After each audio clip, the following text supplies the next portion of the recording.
in the last meeting, you said not to shuffle the cards because that puts kind of our energy into it. So That's it should right. just kind of be a pile of which we're selecting. Yeah, that's correct. Okay. Awesome. Yeah. Well, I Okay. have Oh, Queen of that's good. Pentacles, Hierophant, Ten of Wands. Okay. I'll turn it over to anybody else. It's real straightforward. It would pretty much be the same if the Queen of Pentacles was with the Emperor, because those ones are interchangeable. So what's it saying about her? She's the head or the supporter of an organization or a No, reli too and a much. re maybe a Too much. religious one. You're saying too much. Too much. Okay. Is she in a Um, marriage that's a heavy load? That's hard No, to be. too much. The Queen of Pentacles with the Hierophant is a star sign. Oh, Taurus. Yeah. She's Taurus. She's Taurus woman. She's carrying Taurus person carrying a big load. Yeah, she's burdened. Yeah. That's it. There's a Taurus woman and she's burdened. Hi, it's me.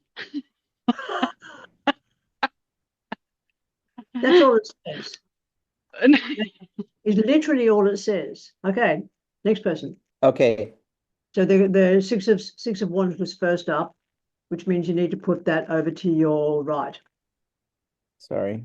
And then the Queen of Pentacles goes over to your left. That's it. Okay, so Some victory with something that she's working on. too much information. So first of all, who are we talking about? We're not necessarily focused on a Taurus woman this time, are we? No. So No, we're not. she's what? She's Earth sign. Taurus, Which is Capricorn. Taurus, Capricorn. My mind's gone like Virgo. okay, yeah. And what does it say about her? She's doing well at work. Yeah, that's it. That's it. That's it. Next three. Yeah. All right, what do we got? It's a tricky one, isn't it? Is the person like stuck worrying about an air sign man? No, it's about him. Yeah. So and always when you say air sign man, don't do that because of your clients. Who is it? Aquarius, Gemini, or Libra man. He's one worried fucker. That's as simple as that. It doesn't have to go into detail. If I've got a client and they've got these three cards, I'm going to wait till I've got more information before I go into detail about what this is about. So snap it, grab it, worried. Worried would be down the next level down, the next rung down towards happy on the ladder. So happy would be the bottom of the ladder on the ground, feet on the ground safe. Terror would be the top one.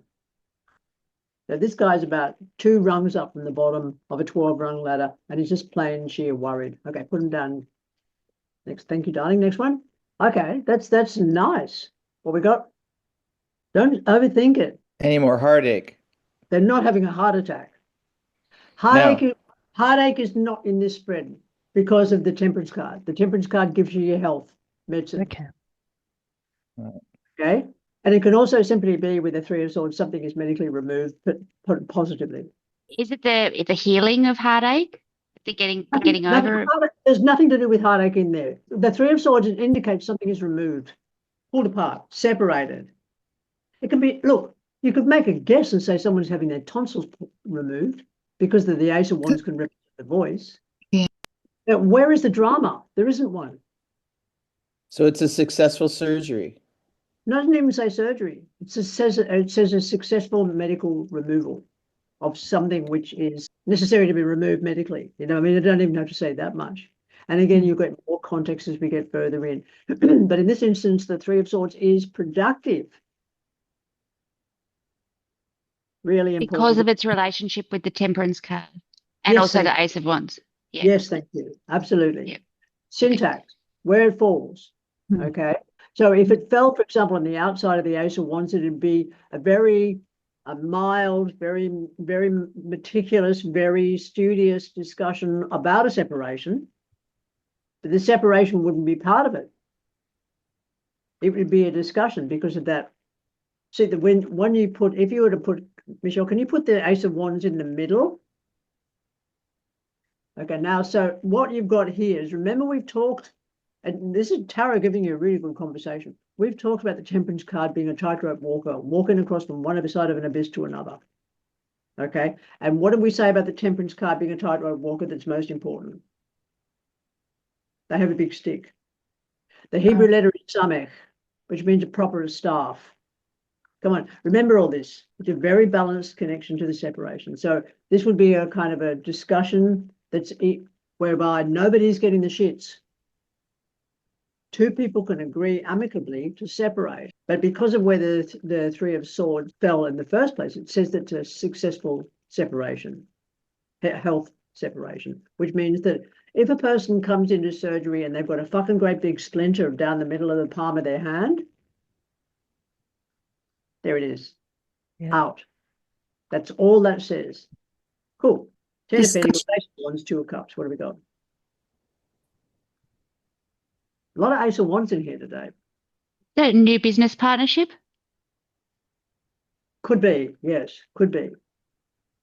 But what's more important than the business is the premises. It's a new partnership premises. Ten of Pentacles. If the Ten of Pentacles was on a Stargate map up in the sphere of Binah, that would mean it had to do with bank or building society or a business. But it doesn't in this instance, because in this instance, it's got to do with the premises. Is it a rented premises? Or leased premises, yes. Mm. Yep. And it's very, very harmonious because the Two of Cups in this instance doesn't have to do with the word sex. It's got to do with definitely with partnerships, but it's an amicable partnership, not a business partnership. You got that? Doesn't mean it's not a business partnership, but it doesn't focus on the business, does it? It focuses on the amicable partnership. The Two of Cups in this particular situation has got to do with the new premises. Okay, next one. I love it when Mousy grins. She knows something and she doesn't fucking say it. I can just. Oh well, I don't know if it's about me, but there's going to be a new premises in the next couple of months, so can't decide where that is. But Ching, it's going to be great wherever it is. So. Oh, that's so interesting. Come on, everybody. That's so obvious. Are we in a fight about some rural land? No, no fight. No. Martial arts. No. We've talked about the Eight of Wands. We've talked about the Five of Wands together. And the Seven of Wands in there simply gives it a how-to. Commune, community living, company title, land stuff, shared. Multiple occupancy. Yeah. Shared. Yes. So this is a discussion about how to get that going. It's really that simple.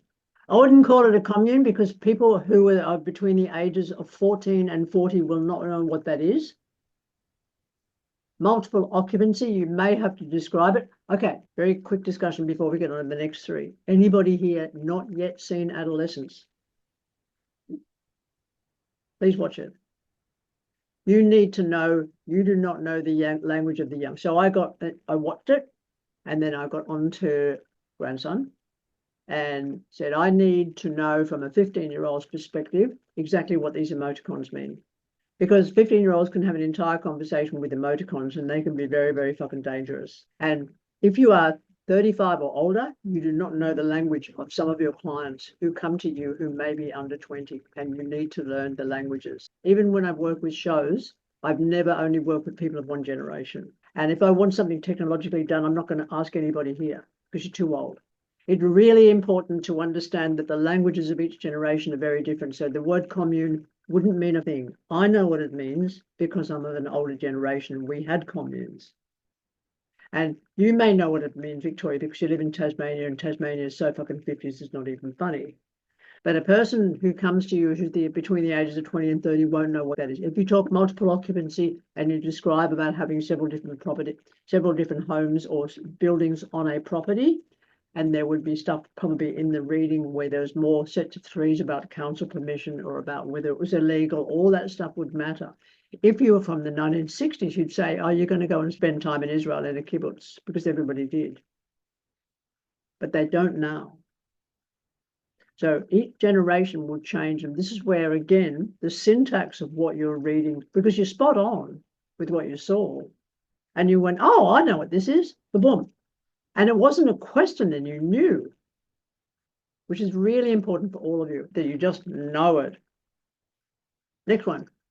Would have more than one meaning. Come on. Is it a person?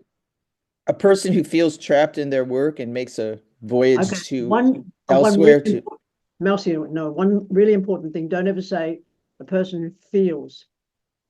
okay. Carol won't go, I feel, or I think, or what it is it's travel restrictions, obviously. You don't have to go into detail. There is no detail. What it doesn't tell you is whether the flight's cancelled completely or whether the person has to reorganize their flight. They may want to talk to you about that if they've got, particularly if they've got their flights booked to Bali.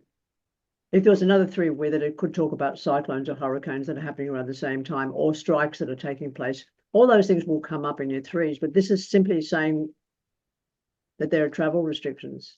Can you see it? There's one thing. Beautiful.